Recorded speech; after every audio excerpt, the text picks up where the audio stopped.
International football থেকে অবসর নেয়া আনহেল ডি মারিয়া এবং এস রোমার ফরোয়ার্ড পাওলো দিবালাকে বাদ দিয়ে 2026 বিশ্বকাপের জন্য আর্জেন্টিনার স্কোয়াড ঘোষণা করেছে কোচ লিওনেল স্কালোনি।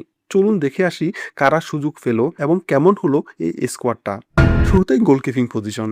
স্কালোনির স্কোয়াডে গোলকিপার হিসেবে সুযোগ পেয়েছে সদ্য স্টন বিলাকে ইউরোপা লিগ জেতানো one and only Emi Martinez. বাকি দুইজন অ্যাথলেটিকো মাদ্রিদের হুয়ান মুসো এবং অলিম্পিক মার্সের জেরোনিমো রুলি। এই গোলকিপিং পজিশন নিয়ে আর্জেন্টিনার কোনো টেনশন থাকার কথা না। গোলপোস্টের নিচে যেহেতু এমিলিয়ানো মার্টিনেজ রয়েছে, ও একা একটা ওয়ান ম্যান আর্মি। বড় ম্যাচে ফ্রেশার হ্যান্ডেল করা কিংবা পেনাল্টি শুট আউটের প্রতিপক্ষের মেন্টাল গেম নষ্ট করা কোনো ব্যাপার না তার জন্য।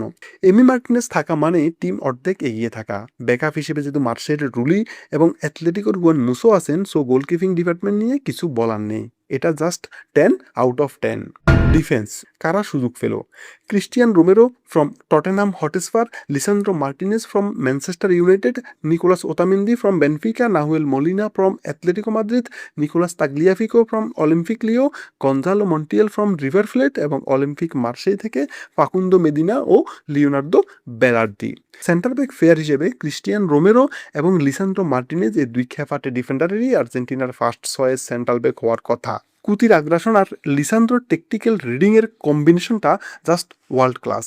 ওতামেন্দি আছেন ফোর্থ চয়েস বা ড্রেসিং রুম লিডার হিসেবে, এটাও ঠিক আছে, কিন্তু খটকা লাগে ব্যাকআপ আর ফুল ব্যাকে গেলে।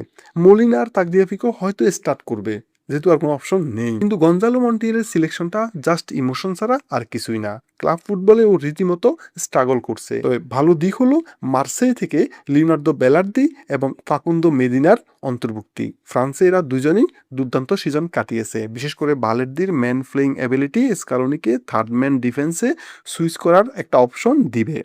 মিডফিল্ড, আই থিঙ্ক আর্জেন্টিনার আসল শক্তি হলো তাদের মিডফিল্ড। সো এই মিডফিল্ডে কারা সুযোগ পেল? Valentin Barco from Brighton, Ezequiel Palacios from Bayer Leverkusen, Rodrigo De Paul from Inter Miami, Leandro Paredes from Boca Juniors, Mac Allister from Liverpool, Enzo Fernandez from Chelsea and Giovani Lo Celso from Real Betis. Enzo Fernandez, Mac Allister আর Rodrigo De ফলের সে iconic trio. Enzo deep lying playmaker হিসেবে game control করবে, Mac Allister box to box রোলে final থার্ডে pass বাড়াবে, আর default ও তো মেসির বডিগার্ড, পুরো মাঠ জুড়ে জানফ্রান দিয়ে দৌড়াবে। ব্যাকআপে লিয়েন্দ্রো ফারেদেস এবং জিওভান্নি লো সেলসো থাকায় মাঝমাঠের টেকটিক্যাল ডেপথ খুবই স্ট্রং। ফ্রেশার ম্যাচগুলোতে বল পজিশন ধরে রাখার মতো মাস্টার প্লেয়ার এই মাঝমাঠে রয়েছে। এছাড়া তরুণ বার্কো এবং ফেলাসিউস বাড়তি একটা শক্তির সঞ্চার করবে। অ্যাটাকিং লাইন আপ কারা সুযোগ পেল? লিওনেল মেসি, তাকে পরিচয় করে দেওয়ার কিছুই নেই, তিনি ওয়ান অ্যান্ড অনলি, তিনি GOAT. Lautaro Martinez from Inter Milan, Atletico Madrid থেকে সুযোগ পেয়েছে 4 জন, Julian Alvarez, Nico Gonzalez, Thiago Almada এবং জিওভান্নি সিমিওনে। কোমো থেকে নিকো ফাজ এবং ফালমেরাস থেকে লোপেজ। অ্যাটাকিং লাইনে স্বয়ং গোট লিওনেল মেসি তার শেষ বিশ্বকাপ খেলবে। মেসির রোলটা এবার হবে মূলত একজন ফ্রি রোমিং ক্রিয়েটরের।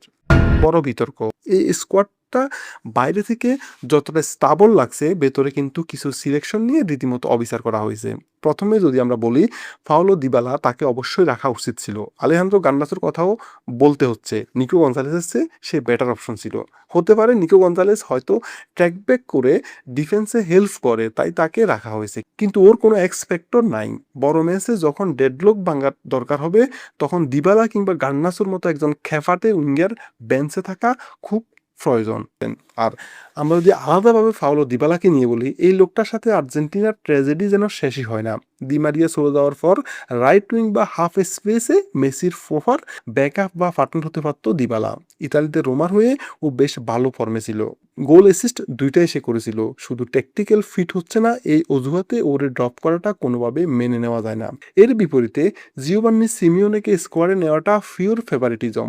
আলভারেজ আর লাউতারো যেখানে ফার্স্ট আর সেকেন্ড চয়েস, সেখানে থার্ড স্ট্রাইকার হিসেবে একজন অফ ফর্মে থাকা প্লেয়ারকে স্কোয়াডের একটা মূল্যবান স্পট ছেড়ে দেওয়াটা কোনো লজিকে খাটে না। স্কালোনের ফিউচার মাস্টার প্ল্যান। তবে সব ক্ষোভ বা বিতর্কের মাঝেও স্কালোনের দূরদর্শিতার প্রশংসা করতেই হবে। তিনি খুব ভালো করে জানেন মেসির পায়ের জাদু আর বড়জোর ওই একটা বিশ্বকাপে পাওয়া যাবে।